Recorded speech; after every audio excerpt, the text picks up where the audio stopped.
Hey guys, I just got back from campus where I was doing a little bit of busking, a little bit of street magic, and I had a pretty good group going, but there was one guy who I could tell was really skeptical of everything I was doing, and he just wasn't believing that it was real magic or anything like that. And so he wasn't heckling me or anything, but he was being pretty dismissive, like, oh, whatever, that's not real magic. And so I walked up to him and I asked him specifically, what is it that I need to do in order to prove to you that I'm doing real magic here and that I'm a real magician? And he looked at the coin in my hand and he said, well, if you can take that coin and make it disappear right in front of me, then I'll believe you.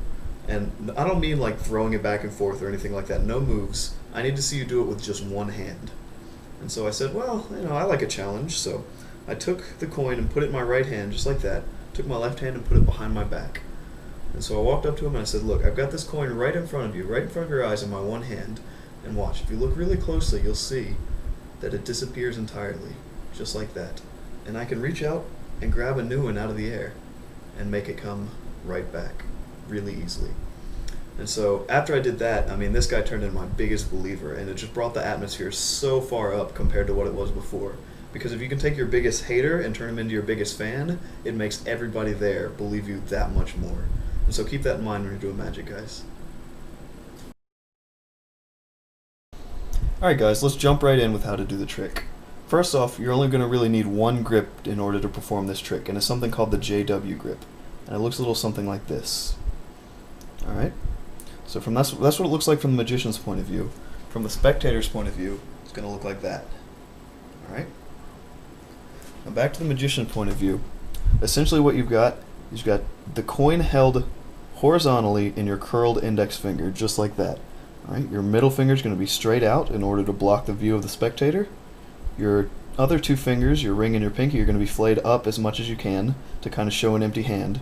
And then your thumb can either have a gap between your middle finger to show that's where the coin used to be, or they can kind of rub together as a convincer if you like. Okay, so that's what the grip looks like.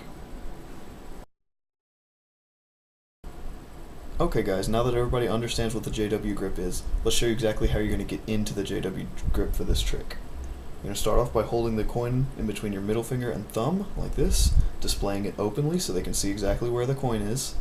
And what you're going to do is, under the misdirection of waving your hand a little bit, you're going to curl your middle finger in to bring the coin closer to you, push up with your thumb while you grab the coin with your index finger. Okay, one more time, you're going to pull the coin close to you with your middle finger, reach out with your index finger, curl around the coin while you push it up with your thumb.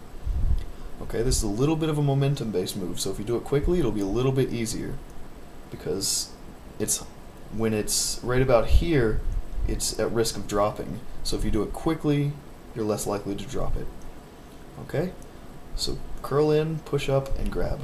Once you're here, you're going to extend your middle finger, flare out your ring finger and pinky fingers, and one key point of this grip is that your middle finger is touching the edge of the coin, and your tip of your finger is touching your middle finger. That's so that you're blocking off all the angles. Nobody can see the coin. Alright? So that's how you get into it. One more time. You pull close, push up, curl your index finger, and then extend all your other fingers. And that's how you get into the JW grip. Okay guys, now you're in JW grip and you need to figure out how you're going to get out of it. Okay? What you're going to want to do is just relax your fingers a little bit, your middle ring and pinky fingers, into more of just a C kind of grip like this. Alright, so you're going to go from JW grip, relax just a little bit, and pretend to pluck another coin out of the air. Like that, like you're grabbing it between your thumb and your index finger. So you're in JW grip, and you can either do this first and then reach out and grab it, or straight from JW grip you can just reach out and pretend to grab a coin. And if you do that properly, these fingers are going to fall before you bend so that you're still blocking the coin. Because if you just start bending like this, obviously they're going to be able to see the coin. What you're going to want to do, lower your fingers and then bend into a C, just like that, while you reach out and pretend to grab a coin. From there, you just do a little bit of convincer, move your hand around a little bit so that it looks like you don't have a coin, or the coin's just invisible. You're pretending to grab an invisible coin out of the air, and then you're just going to push the coin up into a regular view to make it look like it appeared. Alright, so you've got it in your little C grip or whatever, pretending to hold an invisible coin, and then you just push it up to your fingertips, just like that. Alright guys, let's go over a few tips that might make this trick a little easier to perform or maybe look a little bit better to the spectators. First of all, I personally prefer to use an American half-dollar size coin when I'm performing this trick. That's about 30 millimeters to anybody who uses foreign currency. That's the right size for my hands. That's what I've found just by practicing it. Everybody has different hands, so try different things out to see what you like. But this coin is an American half-dollar. It's 30 millimeters. The second tip is, I said it before, but it's really important. When you're in the JW grip, you really want to make sure that that coin is pressed against your middle finger. And not only that, the tip of your index finger is going to be pressed against your middle finger also, to make sure there's no gap anywhere that they could possibly be seeing in. Okay, and that's really going to make sure, that's really going to reduce the angles in which they could possibly see the coin, if you do that properly. If you have the coin pressed against your finger, and the tip of your index pressed against your middle finger, just like that. That's really important. Alright, and my third tip is, this is a one-handed vanish and apparition. This is one of the few coin tricks that you can do completely with one hand. So really make sure you emphasize that a lot to your audience.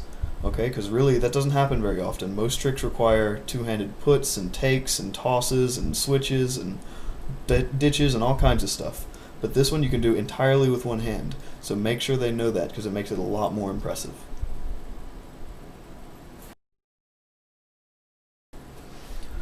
Okay guys, finally angles. And this trick is a little bit angly, so you have to pay a little bit of attention here and make sure you practice a lot in front of a mirror to know where your angles are. Okay, so let's go through it piece by piece. During the beginning, no real angles because you want everybody to be able to see everything. You're not hiding anything here. When you're getting into the position, there's no real angles there either because it's a pretty quick move. It does it under misdirection. You don't have to worry about anything when you're doing that. Once you're in the JW grip, here's where your angles start. Okay? So you don't want anybody to be on either side of you when you're performing this because they might catch a glimpse of either this side of the coin or this side of the coin. You want everybody to be in front of you. I'd say there's about 160 degree viewing angle. So anybody within 160 degrees, you're okay. If they're directly beside you on either side, you might be in trouble. Okay, and this is where it's really important to make sure that everything is touching here because the coin is blocked from the left by your tip of your index finger, the front by your middle finger, and the right by the base of your index finger. So as long as you've got your JW grip nice and solid, there's no way anybody will see it from the front. Okay? The other thing is you have to make sure the coin is perfectly horizontal. If you've got it like this or like this, they're going to be able to see it. Alright? And I say horizontal, but really what I mean is you want the coin, the edge of the coin pointed at their eye level. So if they're really short, you got to point it down a little bit. If they're really tall, you got to point it up just a little bit. But make sure, in general, it needs to be about horizontal. Alright?